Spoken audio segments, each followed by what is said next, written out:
നമസ്കാരം. ജന്മഭൂമി 2 മിനിറ്റ്സിലേക്ക് സ്വാഗതം. അറിഞ്ഞില്ലേ, മുഖ്യമന്ത്രി പിണറായി വിജയൻ ക്വിസ് പ്രോഗ്രാം നടത്തുന്നു. എന്നെക്കുറിച്ചും എന്റെ സർക്കാരിനെക്കുറിച്ചും നാട്ടിലെ കുട്ടികൾക്ക് എന്തെല്ലാം അറിയാമെന്നറിയാനാണ് ഇതൊക്കെ. ഉത്തര കൊറിയൻ പ്രസിഡന്റിനെ പോലെ പരീക്ഷണത്തിൽ തോറ്റാൽ വെടിവെച്ചു കൊല്ലുകയൊന്നുമില്ല. ഇവിടെ ജനാധിപത്യമായി പോയില്ലേ? ജന്മഭൂമിയുടെ 2 മിനിറ്റ്സിന്റെ ഈ എപ്പിസോഡിൽ ക്വിസ് ആണ് വിഷയം. അതിലേക്ക് വരും മുൻപ് ചിലത് പറയാനുണ്ട്. ഒളിച്ചു കടത്താൻ ഇവരെ പോലെ മറ്റാർക്കുമില്ല സാമർഥ്യം.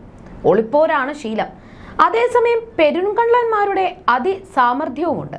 അങ്ങനെ പിടികൂടുമെന്ന ആശങ്ക എപ്പോഴും ഉള്ളതിനാൽ മറ്റുള്ളവരെയെല്ലാം കള്ളൻ കള്ളൻ എന്ന് വിളിക്കും. കള്ളനെ പിടിക്കാൻ ഓടുന്ന ആൾക്കൂട്ടത്തിൽ കയറിക്കൂടി ദാ കള്ളൻ എന്ന് മറ്റുള്ളവരെ ചൂണ്ടി വിളിച്ചു കൂവും. കമ്മ്യൂണിസ്റ്റുകളുടെ, പ്രത്യേകിച്ച് മാർക്സിസ്റ്റുകളുടെ കാര്യമാണ് പറഞ്ഞു വരുന്നതെന്ന് പറയാതെ മനസ്സിലായി കാണുമല്ലോ. ചിരിക്കാത്ത മുഖ്യമന്ത്രി പിണറായി വിജയന്റെ മുഖം ചിരിക്കുന്ന ചിത്രമായി അവതരിപ്പിച്ച കാര്യം ഓർമ്മയില്ലേ? നാട്ടുകാർ പലരും ചിരിച്ചെങ്കിലും ആ PR പണി ഏറ്റു. മുഖ്യമന്ത്രിയുടെ ബലം പിടിച്ച മുഖഭാവം മാറ്റി. അതൊരു വലിയ യജ്ഞമായിരുന്നു.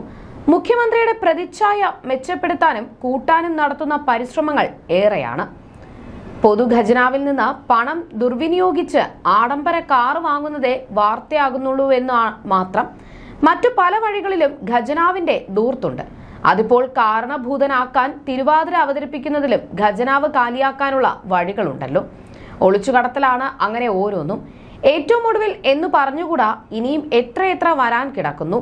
ഏറ്റവും പുതിയതെന്ന് പറയാം, അതാണ് മുഖ്യമന്ത്രിയെയും സർക്കാരിനെയും മികച്ചതാക്കി മാറ്റാൻ നടത്തുന്ന ക്വിസ് പരിപാടി. കിറ്റ് ഫലിക്കാതെ വന്നാൽ ക്വിസ്.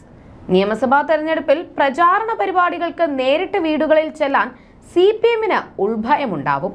10 വർഷം ഭരിച്ചിട്ട് കാട്ടിക്കൂട്ടിയത് അങ്ങനെയൊക്കെയാണല്ലോ. കേരള വികസനം നടക്കാത്തത് തുടർ ഭരണമില്ലാത്തതിനാണെന്നായിരുന്നുവല്ലോ CPM-ന്റെയും അവരുടെ ബുദ്ധിജീവികളുടെയും പ്രചാരണം.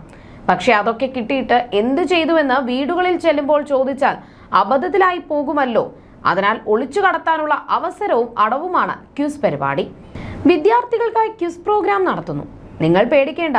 ചോദിക്കാൻ പോകുന്ന ചോദ്യങ്ങളും ഉത്തരവും അതിന്റെ വിവരണവും ക്വിസ് മാസ്റ്റർ തരും. അതിൽ നിന്ന് ഉത്തരം പറഞ്ഞാൽ മതി. സ്കൂൾ പരീക്ഷയ്ക്ക് ആരും തോക്കാതെ ജയിപ്പിക്കുന്ന സർക്കാരാണ്. അപ്പോൾ പിന്നെ ക്വിസിൽ തോൽക്കുമെന്ന് തീരെ പേടിക്കേണ്ട. ക്വിസിലെ ചോദ്യവും ഉത്തരവും അടങ്ങുന്ന 200 പേജ് കളർ പുസ്തകം സർക്കാർ അച്ചടിച്ചിട്ടുണ്ട്. അത് എല്ലാ കുട്ടികൾക്കും സൗജന്യമായി കൊടുക്കും. പൊതുഖജനാവിന്റെ പണമാണ്.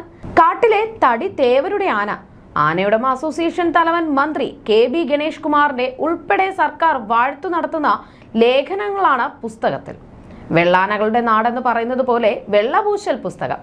കോപ്പി എത്ര അച്ചടിച്ചുവെന്നറിയില്ല, എന്താണ് ചെലവെന്നറിയില്ല. ഖജനാവിലെ പണമല്ലേ, കാരണഭൂതന്റെ കാര്യപരിപാടിയല്ലേ. ഈ പുസ്തകം വായിച്ച് കേരളത്തെക്കുറിച്ച് പ്രബുദ്ധരാകാനല്ല, അമ്പമ്പോ എന്തൊരു വികസനം എന്ന് കുട്ടികളുടെ രക്ഷിതാക്കൾ വായിച്ചമ്പരക്കാനാണ്, ആശ്വസിപ്പിക്കാനാണ്, വോട്ടുകുത്തി പിന്തുണച്ച് ആശീർവദിപ്പിക്കാനാണ് പുസ്തകത്തിലൂടെയുള്ള ലക്ഷ്യം. കുറ്റം പറയരുതല്ലോ. പാഠപുസ്തകം കമ്മ്യൂണിസ്റ്റ് വൽക്കരിച്ചുവെന്ന് പറയാൻ പറ്റില്ല. പ്രത്യേക പുസ്തകം തന്നെ ഇറക്കി. കള്ളുകുടി നിർത്തി കള്ളുഷാപ്പിലാണ് താമസമെന്ന് നാട്ടുമ്പുറത്തുകാർ പറയുമ്പോൾ അത് അർത്ഥാപത്തി എന്ന അലങ്കാരമാണെന്ന് ഭാഷാ വ്യാകരണവും ശാസ്ത്രവും അറിയാത്തവർക്ക് അറിയില്ലല്ലോ. ക്വിസ് ചെയ്യാനുള്ള ഈ ഒളിച്ചുകടത്തൽ കമ്മ്യൂണിസ്റ്റുകളുടെ രീതിയാണ്, പതിവാണ്. ചരിത്രം ഇങ്ങനെയാണ്. EK നായനാർ മുഖ്യമന്ത്രിയായിരിക്കെ തെരഞ്ഞെടുപ്പ് അടുത്തപ്പോൾ നായനാരുടെ നിയമസഭാ പ്രസംഗങ്ങൾ എന്ന പേരിൽ 2 വാല്യങ്ങളായി 1000-ൽ പരം പേജുള്ള പുസ്തകങ്ങൾ പൊതുഖജനാവിലെ പണം ചെലവിട്ട് അന്നത്തെ കമ്മ്യൂണിസ്റ്റ് സർക്കാർ ഇറക്കി. നായനാരുടെ സെക്രട്ടറി EN മുരളീധരൻ നായർ അവതാരിക എഴുതി. ഇന്ന് പിണറായിയുടെ പ്രസ് സെക്രട്ടറിയായ പ്രഭാവർമ്മയാണ് എഡിറ്റ് ചെയ്തത്. അന്നും സർക്കാർ ധനകമ്മിയിലായിരുന്നു. 10,000-കണക്കിന് കോപ്പികൾ സൗജന്യമായി വിതരണം ചെയ്തു. പൊതുഖജനാവിലെ പണം. മറ്റൊരിക്കൽ കമ്മ്യൂണിസ്റ്റ് സർക്കാരിന്റെ നേട്ടങ്ങൾ പുസ്തകമാക്കി. തെരഞ്ഞെടുപ്പിന് തൊട്ടുമുൻപ് കോടിക്കണക്കിന് കോപ്പികൾ സർക്കാർ PRD വഴി വിതരണത്തിനിറക്കി. പൊതുഖജനാവിലെ പണമായിരുന്നു ചെലവിട്ടത്. അന്ന് പ്രതിപക്ഷ നേതാവ് ഉമ്മൻചാണ്ടിയുടെ തീവ്ര നിലപാടിലൂടെ അതിന്റെ വിതരണം തടഞ്ഞു. സംസ്ഥാനത്തിന്റെ വികസന ഫണ്ട് പാഴായി. പുസ്തകങ്ങൾ ഇന്നും 1/4 നൂറ്റാണ്ടുകളോളമായിട്ടും പല കളക്ടറേറ്റിലും കെട്ടിക്കിടക്കുന്നു. കാട്ടിലെ തടിദേവരുടെ ആന വലിയടാ വലിയ എന്നാണ് മട്ട്. ഈ ക്വിസും മറ്റൊരു കിസിനുള്ള വഴി തുറക്കുകയാണെന്ന് വേണം കരുതാൻ. സർക്കാരിന് നൽകുന്ന അന്ത്യചുംബനവും ഒരു തരത്തിൽ കിസ് തന്നെയാണല്ലോ.